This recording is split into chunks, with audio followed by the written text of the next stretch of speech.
Afg'onistonda bir sutka ichida 3 marta portlash bo'ldi. Iroqda navbatdagi terakt sodir bo'lib, halok bo'lganlarning soni ortmoqda. Fransiyada tadbirkorlar qochqinlar lagerini yopishni talab qilishmoqda.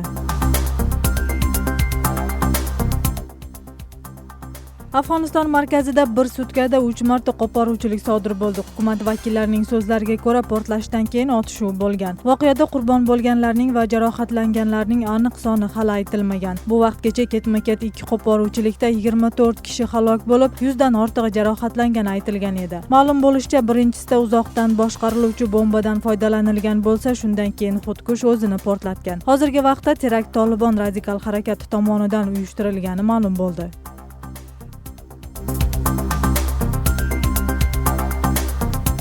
Iroqda navbatdagi qo'poruvchilik sodir bo'ldi. Voqea o'tgan sutkada Bag'dod shahrida bo'lib, kamida 10 ga yaqin kishining umriga zomin bo'ldi. Politsiyaning ma'lumotiga ko'ra, terakt Islom davlati jangarilari tomonidan uyushtirilgani ma'lum bo'ldi. Ma'lumotga ko'ra, xudkush hujumi El-Karada hududidagi shiyalar guruhiga nisbatan bo'lgan. Hozirgi vaqtda jarohatlanganlarning soni 20 ga yetgani aytilmoqda. Hukumat vakillari esa qurbon bo'lganlarning soni ortishi mumkinligi to'g'risida ogohlantirishmoqda.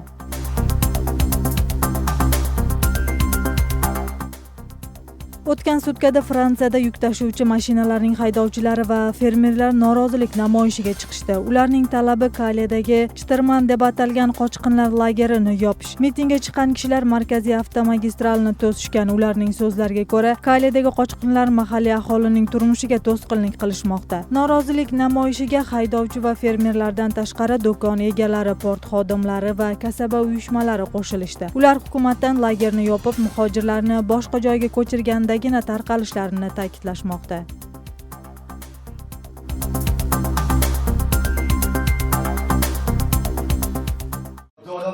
Bu indoneziyalik Sidomedjo ismli kishi.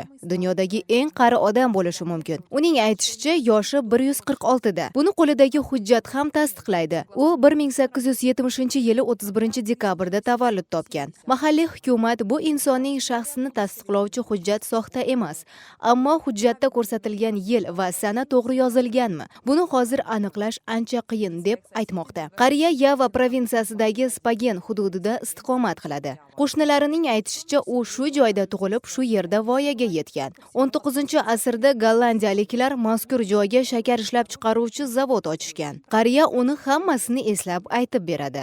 Qum shakar chiqaruvchi zavod ochilganda al 10 yoshda bo'lchi. Munun baарын o'zi aytib bergan. Ochilish azamida Solo podsho da qatnashgan ekan. Uzoq umr ko'rishning siri nima degan savolga hammaga bir xil munosabatda bo'lmoq va quvnoq yurmoq deb javob berdi. Ko'zining ojizligi bilan sochining oqini hisobga olmaganda uning salomatligi juda yaxshi. Al biz menen birde elle tamoqdan o'ladi. Qandaydir o'zgacha narsani talab qilib, tamoqtando degan narsa bo'lgan emas.